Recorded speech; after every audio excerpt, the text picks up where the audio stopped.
আসসালামু আলাইকুম, কেমন আছো তোমরা সবাই? আশা করি তোমরা সবাই অনেক ভালো আছো। তো নতুন আরেকটি ভিডিও নিয়ে হাজির হলাম তোমাদের সাথে অনেক দিন পরে। তো এই দেখো, আজকে আমাদের ছোট্ট বাগানটি তোমাদেরকে দেখাবো। আমাদের বাগানের মধ্যে কি কি রোপণ করছি। এই যে দেখো কি সুন্দর একটি আনারস ধরেছে আমাদের গাছে। কমপক্ষে 3-4 বছর পর ধরছে এই আনারসটি। এই যে এখানে আমার গাঁদা ফুল গাছ, কতগুলো গাছ ছিল সবগুলো গাছ মরে গিয়েছে। এখানে করলা গাছ।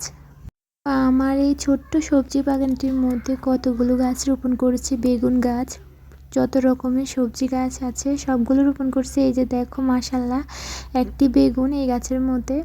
এই যে পেঁপে গাছ, এখানে পেঁপে গাছ, ডাঁটা গাছ, এখানে সবগুলো গাছে রোপণ করছি আলহামদুলিল্লাহ। এই যে দেখো আমাদের ছোট্ট গাছে মরিচ ধরেছে মাশাল্লাহ, কি সুন্দর। নিজের হাতে রোপণ করা গাছ থেকে সবজি খাওয়ার মজাই আলাদা। এই যে দেখো একটি মরিচ গাছ, এই পাশে এগুলো বেগুন গাছ।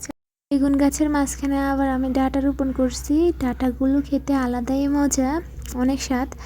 তো এই পাশেও সবজি গাছ রয়েছে, মোবাইলে তেমন বেশি দেখা যাচ্ছে না।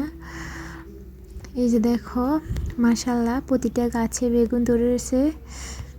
ডাঁটার এই পাশে আবার আমি ঢেঁড়স গাছ রোপণ করেছি।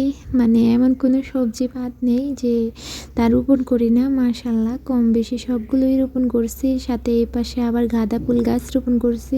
অনেকগুলো গাঁদা ফুল ছিল, সবগুলো ফুল গাছ মরে গিয়ে। তো অনেকদিন পর আবার সবজি বাগান পরিদর্শন করতেছি, দেখতেছি কি হাল অবস্থা।